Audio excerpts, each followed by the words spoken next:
প্রিয় শিক্ষার্থী, কিশোরগঞ্জ সরকারি মহিলা কলেজ কর্তৃক আয়োজিত অনলাইন ক্লাসে তোমাদেরকে স্বাগত জানাচ্ছি।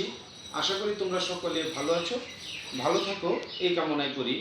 আমরা ধারাবাহিকভাবে তোমাদের সুবিধার্থে এবং তোমাদের উপকারের জন্য ধারাবাহিকভাবে আমরা ক্লাসগুলি অনলাইনে করে যাচ্ছি। তোমাদের যদি অল্প কিছু উপকারে আসে, আমরা আজকে যে ক্লাসটি নিব সেটি হলো অনার্স তৃতীয় বর্ষের শিক্ষার্থীদের জন্য। অনার্স তৃতীয় বর্ষের কোর্সটি হলো বাংলা সাহিত্যের ইতিহাস 2। বাংলা সাহিত্যের ইতিহাস 2-এ আধুনিক যুগ নিয়ে আলোচনা। এখানে যে প্রশ্নগুলি হবে সবগুলি আধুনিক যুগ সম্পর্কিত প্রশ্ন। আমরা আধুনিক যুগের আলোচনা শুরু করেছিলাম, অনেকগুলি ক্লাস আমরা করে ফেলেছি। আজকে আমরা যেই ছোট্ট অংশটি নিয়ে আলোচনা করব সেই অংশটি হলো বাংলা গদ্য সাহিত্য বিকাশে বা বাংলা গদ্য সাহিত্যের বিকাশে সাময়িক পত্রের ভূমিকা অথবা অবদান। আমরা আজকে সাময়িক পত্র নিয়ে সামান্য একটু আলোচনা করব। আমরা এই প্রশ্নটি টোটালি আলোচনা করতে হয়তো 2টি ক্লাসে আমরা ভাগ করে নিব। আজকে প্রথম পার্টটা আমরা আলোচনা করব, পরবর্তীতে দ্বিতীয় পার্টটা নিয়ে আমরা আলোচনা করে এই পুরো অধ্যায়টা শেষ করে দিব। তাহলে বাংলা গদ্য সাহিত্য বিকাশে সাময়িক পত্রের ভূমিকা। সাময়িক পত্র আমরা জানি বাংলা সাহিত্যে আধুনিক যুগের সূত্রপাতের সঙ্গে সঙ্গে গদ্যের বৈচিত্র্যপূর্ণ ব্যবহার আমরা লক্ষ্য করি যে আধুনিক যুগ সূচনার সাথে সাথে গদ্যের একটা বৈচিত্র্যপূর্ণ লক্ষণ আমরা দেখতে পাই। সকল ক্ষেত্রে একটা গদ্যের ব্যবহার হিসেবে আমরা দেখতে পারি। পুরনো গদ্যে যে তার বৈচিত্র্য ছিল না তা নয়, কিন্তু আধুনিক যুগে এসে তার উপযোগিতাটা আরও বেশি বৃদ্ধি পায়। আর এই গদ্যের বিভিন্ন বৈচিত্র্যমুখী ব্যবহার আসলে শুরু হয় সাময়িক পত্র খোলা বা সাময়িক পত্র প্রকাশের মাধ্যমে।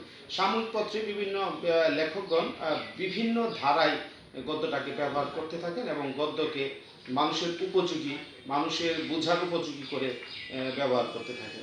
এই সম্পর্কে বাংলা গদ্যের বিকাশে এবং তাকে বহুমুখী গদ্যের প্রয়োগ করার পশ্চাতে এদেশের সাময়িক পত্রগুলোর দান অপরিসীম।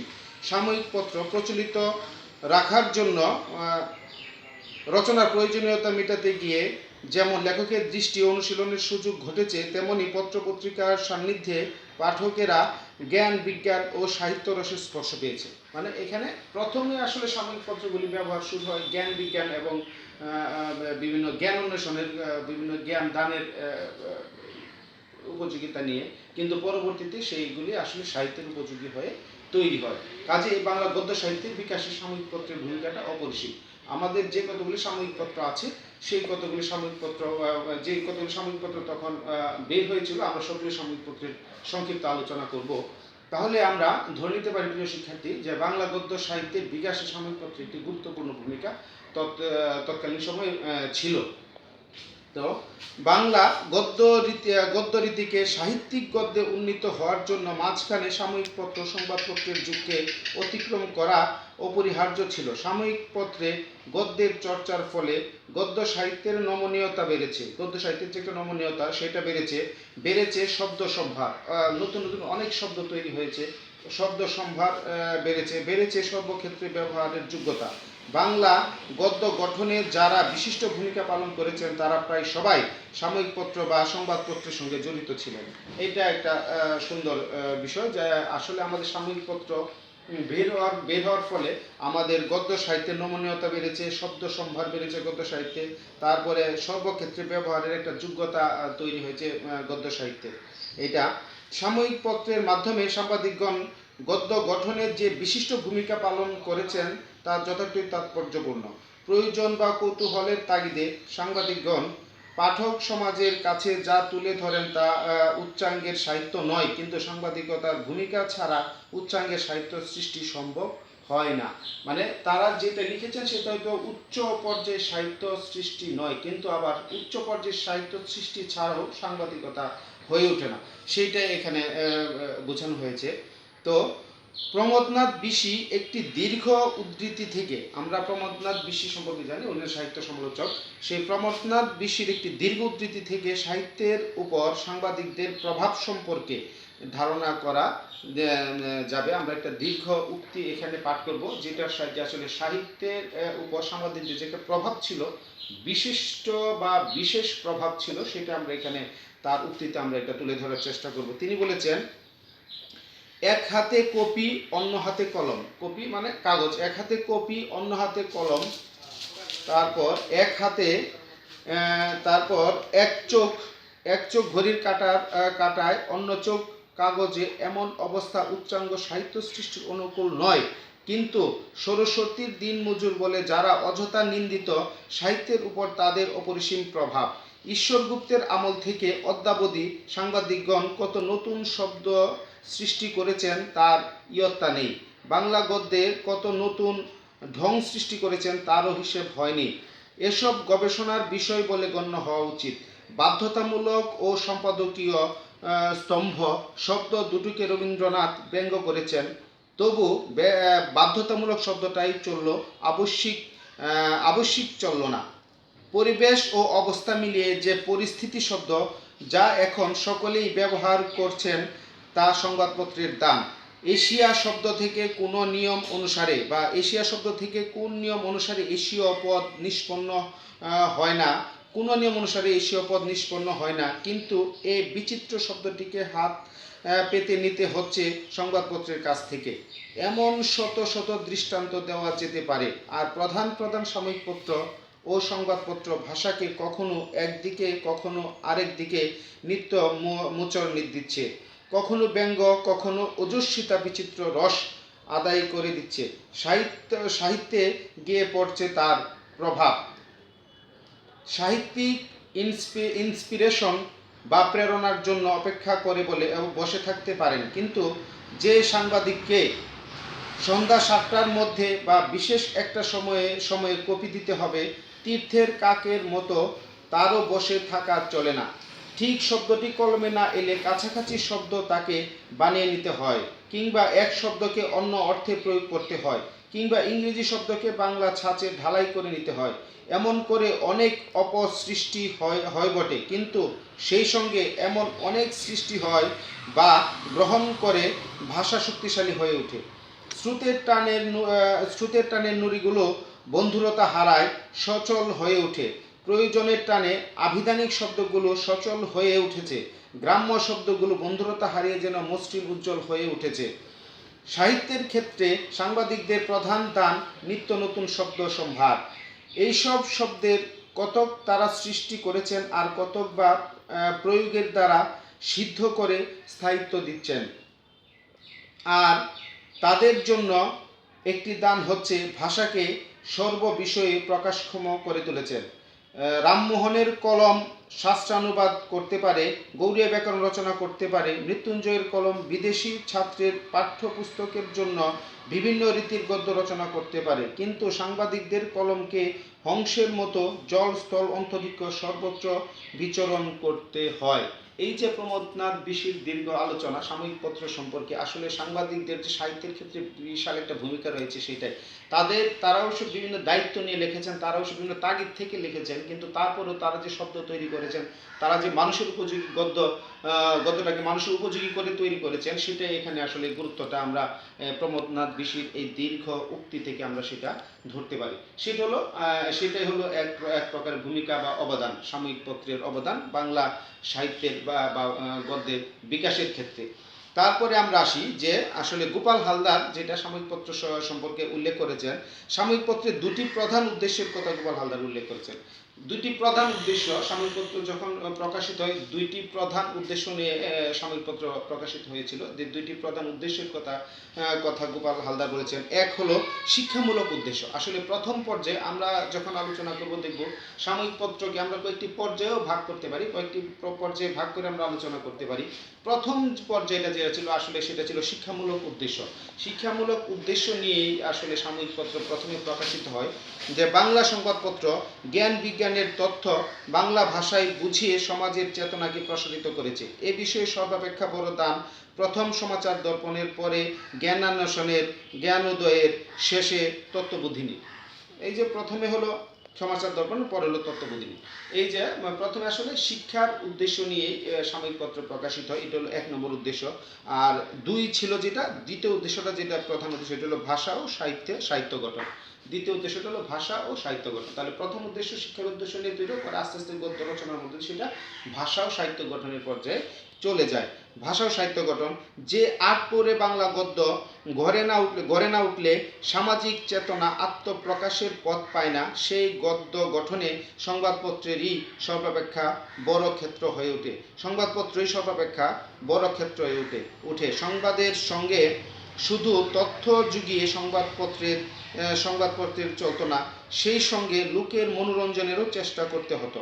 সরস লেখা যুগাবার চেষ্টায় সাহিত্যিক রচনারও তাই প্রয়োজন হয়। সমাচার চন্দ্রিকার পরে এই ক্ষেত্রে প্রভাকরের উদয় হয়। মানে এরপরের যে পর্যায়টা সেটা সাহিত্য, ভাষা ও সাহিত্য গঠনে, সেটাই আসলে বোঝা যায়। তাহলে গোপাল হালদার আমাদের সাময়িক পত্র প্রকাশের ক্ষেত্রে 2টি প্রধান উদ্দেশ্যের কথা বলেছেন। প্রথমটা ছিল শিক্ষামূলক উদ্দেশ্য, সেটা হলো ভাষা ও সাহিত্য গঠনে। আসলে শুধুমাত্র জ্ঞান দিয়ে বা জ্ঞানের জন্য সাময়িক পত্রগুলো চলতো না, সেটার সাথে মানুষের মনোরঞ্জন তিনি একটা কারণ উল্লেখ করছেন, সেটা মানুষের আসলে মনোরঞ্জন যোগাতে হতো। আর মানুষের মনোরঞ্জন যোগানোর জন্য গদ্যে বিভিন্ন প্রকার গদ্যের বিচিত্র প্রয়োগ, সরস লেখা লিখতে হতো, বিভিন্ন প্রবন্ধ লিখতে হতো। এই যে বৈচিত্র্যমুখী প্রয়োগ সাময়িক পত্রে আসলে বাংলা গদ্যকে নিয়ে আসে বৈচিত্র্যমুখী প্রয়োগের ক্ষেত্রে। এটা হলো সাময়িক পত্রের ভূমিকা। আসলে সাময়িক পত্র আমরা জানি যে সাময়িক পত্র যেটা প্রথম সাময়িক পত্র যেটা প্রকাশিত হয় সেটা হলো বেঙ্গল গেজেট। বেঙ্গল গেজেটটি আসলে প্রকাশিত হয় 1780 সালের 29 জানুয়ারি থেকে বেঙ্গল গেজেট প্রকাশিত হয়। এটা একটা সাময়িক পত্র, কিন্তু তখনকার সময় যে লর্ড কর্নওয়ালিস ছিলেন, তিনি এটা একটু বিরূপ ছিলেন সেটা প্রকাশের ক্ষেত্রে। এই জন্য তিনি একটি সেন্সর করেন, এই জন্য সেই বেঙ্গল গেজেটটি বেশি দিন প্রকাশিত হতে পারেনি। সর্বপ্রথম যেটা সাময়িক পত্র, এটা সংবাদপত্র ছিল বেঙ্গল গেজেট। সর্বপ্রথম যে সাময়িক পত্রটি প্রকাশিত হয় সেটি হলো দিগদর্শন। আমরা দিগদর্শন থেকে আলোচনা শুরু করব। 1 নম্বর যে সাময়িক পত্রটি প্রকাশিত হয় সেটি হলো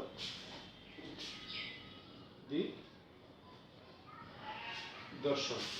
দিগদর্শন সাময়িক পত্রটি প্রথমে দিগদর্শন সাময়িক পত্রটি থেকে আসলে সংবাদপত্র প্রকাশে শুরু হয়। আমরা দেখি বাংলা ভাষায় প্রথম সাময়িক পত্র দিগদর্শন মাসিক হিসেবে 1818 সালের এপ্রিল মাসে জোশুয়া মার্শম্যানের পুত্র জন ক্লার্ক মার্শম্যানের সম্পাদনায় শ্রীরামপুর ব্যাপটিস্ট মিশন থেকে প্রকাশিত হয়। বাংলা গদ্যের সূচনায় যেমন মিশনারিদের নামই প্রধান, তেমনি সাময়িক পত্রের ইতিহাসের সূচনায় তারাই প্রাধান্য লাভ করেছেন।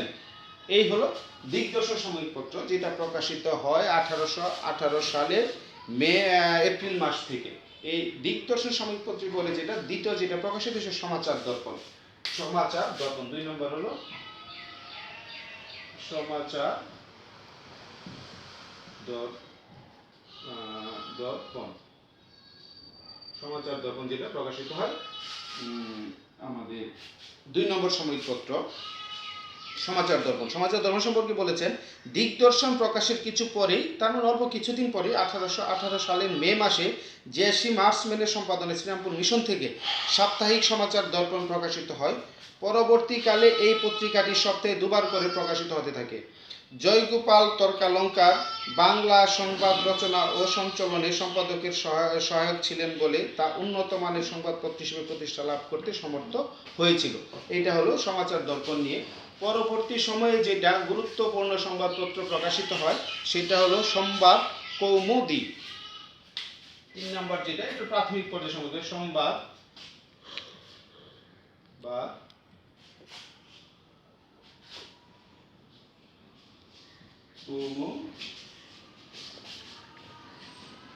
সংবাদ কৌমুদী, যেটা আসলে আমাদের তৃতীয় সংবাদপত্র যেটা, এইগুলো আমাদের সাময়িক পত্র প্রকাশের প্রাথমিক পর্যায়ে। আসলে সেগুলো আমরা আগেই বলেছি যে প্রাথমিক পর্যায়ে ছিল শিক্ষা, যেটা গোপাল হালদার যেটা বলেছেন শিক্ষামূলক উদ্দেশ্য নিয়ে যেগুলো প্রকাশিত হতো, সেই প্রাথমিক পর্যায়ে নিয়ে আমরা আলোচনা করছি। আমরা তৃতীয় সাময়িক পত্র যেটা প্রকাশিত সেটা হলো সংবাদ কৌমুদী।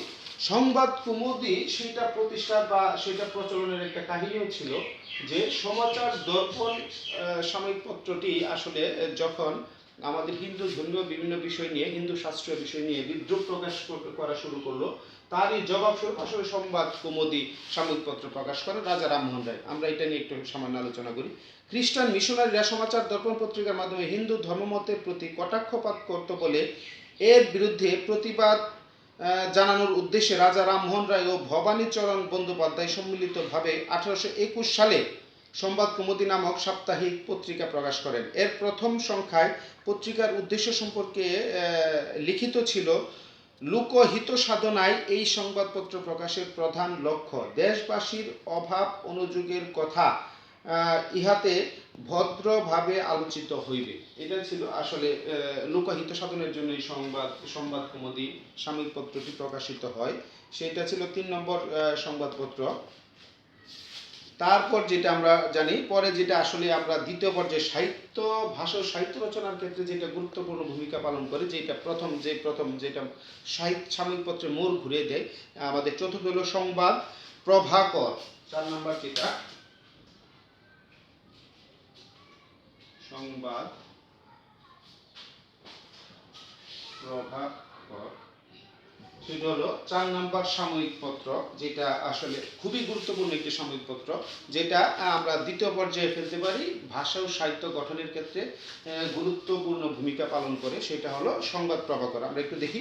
ঈশ্বরচন্দ্র গুপ্তের সংবাদ প্রভাকর বাংলা সাময়িক পত্রের ইতিহাসে এক নতুন যুগের উন্মেষ ঘটায়। এই পত্রিকাটি 1831 সালে সাপ্তাহিক হিসেবে প্রথম প্রকাশিত হয় এবং 1839 সালে দৈনিক পত্রিকায় প্রকাশিত হয়। এটি বাংলা ভাষার প্রথম দৈনিক পত্রিকা। তৎকালীন অনেক কবি সাহিত্যিকের প্রতিভার স্ফুরণ এই পত্রিকা অবলম্বনেই ঘটেছিল। ঈশ্বরগুপ্ত অতীতের লুপ্ত প্রায় কবি ও কাব্য আলোচনার সূত্রপাত করেন সংবাদ প্রভাকরে। এক সময় প্রতি মাসে এর একটি মাসিক সংস্করণ প্রকাশ পেত। এতে সর্বাগ্রে জগদীশ্বরের মহিমা বর্ণনা, নীতিকাব্য ও বিখ্যাত মহাত্মাদিগের জীবন বৃত্তান্ত প্রভৃতি গদ্য পদ্য পরিপূরিত উত্তম উত্তম প্রবন্ধ এবং সর্বশেষে মাসের সমুদয় ঘটনা অর্থাৎ মাসিক সংবাদের সারমর্ম প্রকটিত হয়ে বিশিষ্ট পত্রিকা হিসেবে গুরুত্ব লাভ করতে পেরেছিল।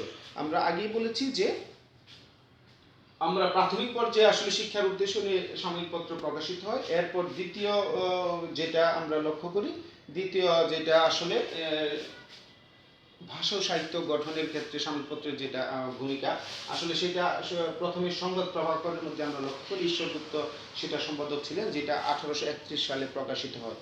তো এই হলো আমাদের প্রাথমিক আলোচনা। আমরা পরবর্তীতে দ্বিতীয় আলোচনায় গিয়ে আমরা মোটামুটি আর যে কয়েকটি সাময়িক পত্রিকা আছে এবং মুসলমান লেখকদের বা সম্পাদকদের প্রকাশিত যে সাময়িক পত্র, এগুলো আলোচনা করে আমরা আসলে দ্বিতীয় ক্লাসে এই যে সাময়িক পত্রের ভূমিকা যে আমাদের অনুচ্ছেদটি আছে সেটা আমরা শেষ করব।